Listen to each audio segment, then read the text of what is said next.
Hey, Mike Zorns, the political otter, coming to you from Toronto. And I want to thank everybody who's commented on my post around the Alberta book ban. It has hands down been the most commented post, that little 49 seconds, out of anything that I've posted to date. And because of that, thought it might be fun to do a little bit of a deeper dive into what's going on, why it's going on, and why I'm questioning people's stances on this. So let's dive into it. First and foremost, yes, this technically falls under the definition of a book ban. The premier, Danielle Smith, has named 4 queer titles, all of which were found in schools, some of which were K to 9 schools, others of which were K to 12 schools, that she feels are inappropriate for any minors to be reading. These are all queer titles. There are no non-queer titles within the list of 4 that have been banned.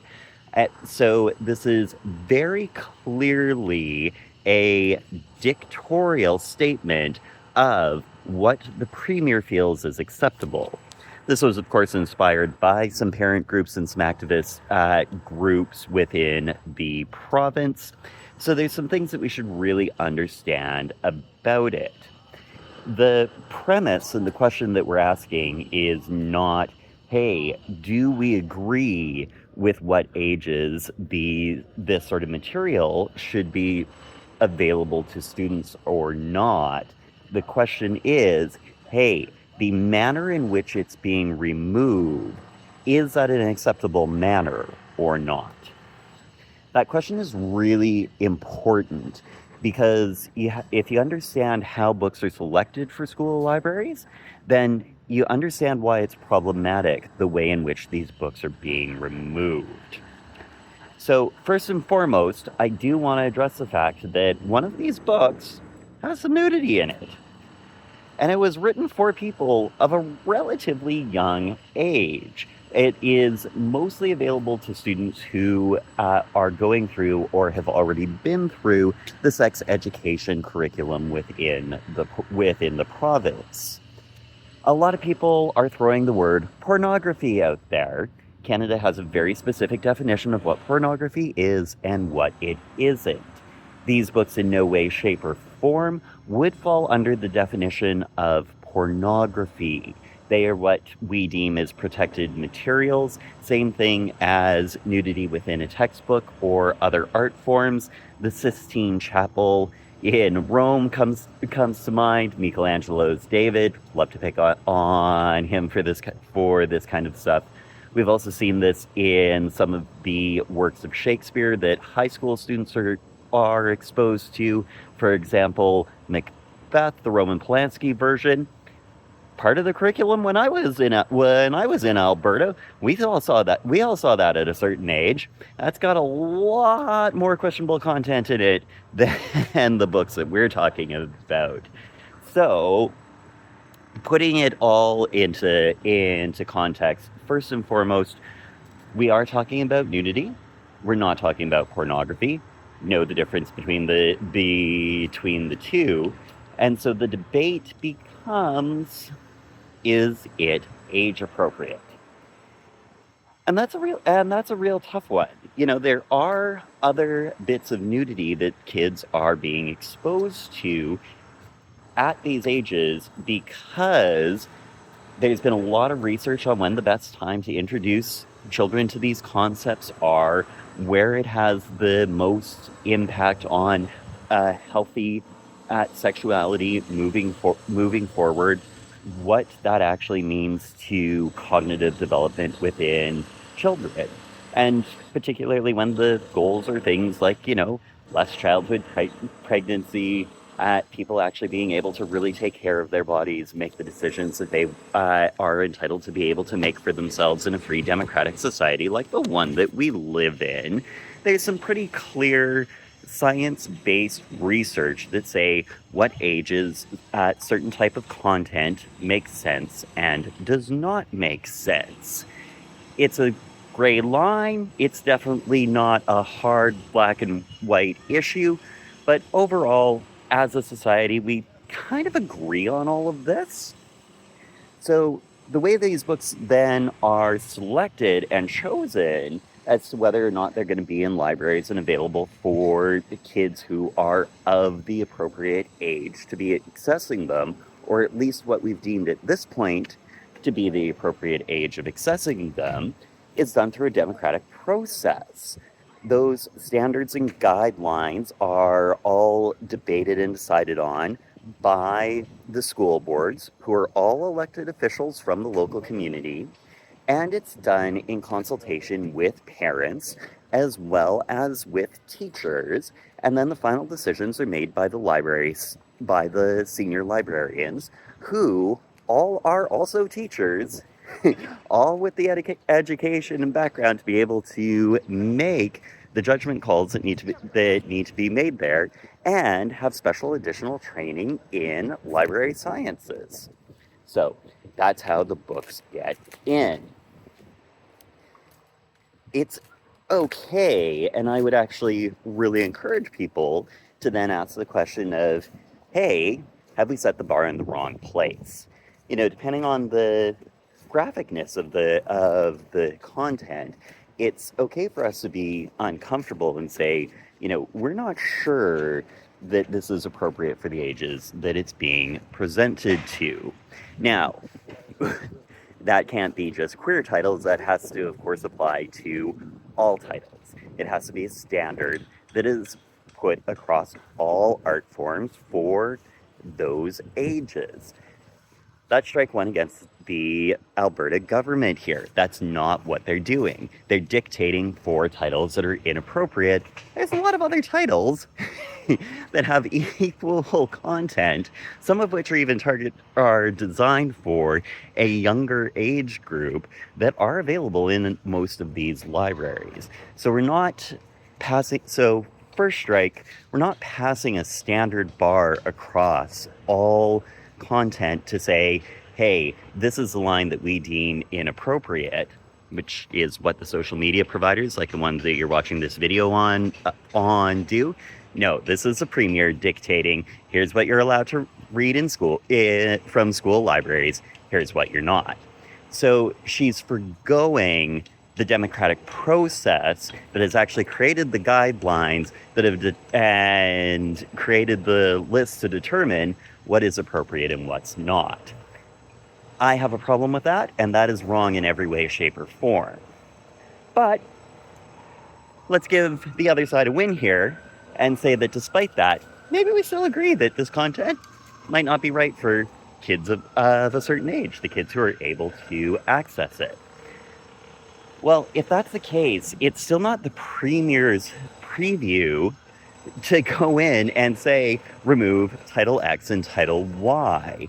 It is something that should and be debated by the boards that make the decision. So that means the school boards, in consultation with parents and in consultation with teachers. Now, the overarching guidelines, those can also be debated in the provincial legislature. It is okay to say, hey, any content that falls within X description should not be available to age range Y.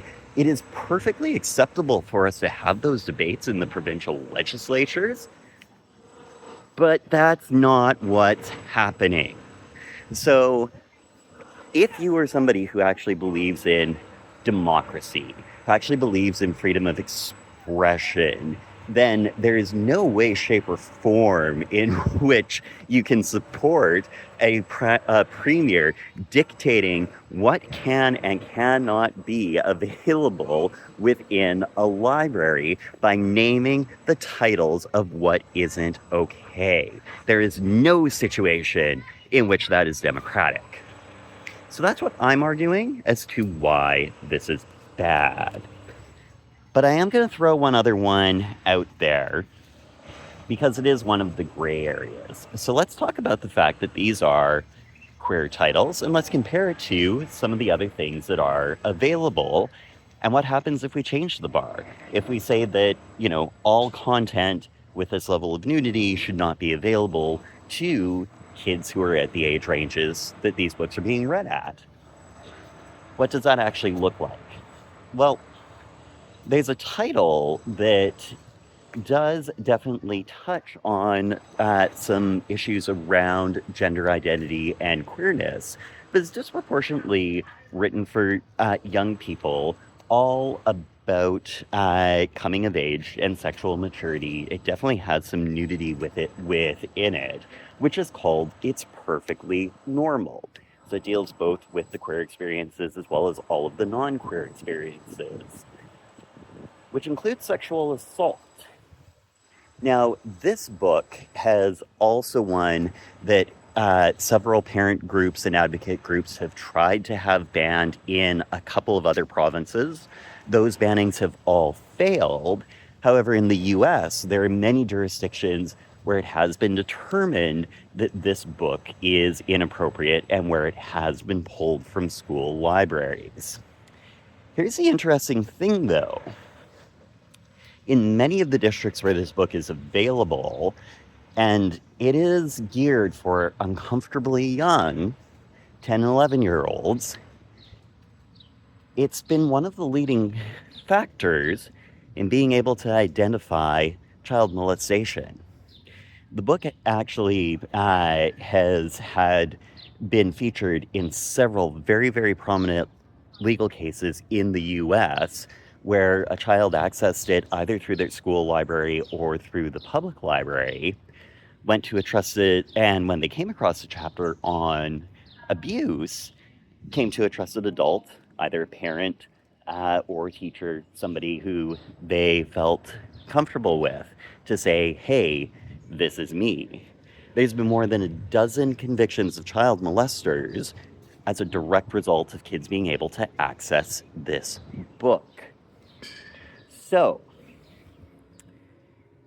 it's always more complicated. When we might have a little bit of discomfort around saying, hey, we don't necessarily want our kids to be having this information at this early age. Why can't kids just be kids? Well, the reality is that's the ideal. It's often not the world that we live in. And that's a sad and tough reality. So it's okay for us to debate the trade-off. It's okay for us to go, where do we actually feel on the number of people who this hurts, and does it really hurt anybody? Versus how many people have actually benefited because it's there?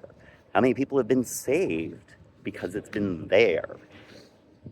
It's okay to have that debate, but that's the debate that has to be had. It cannot be a leader just dictating 4 titles that can't be there.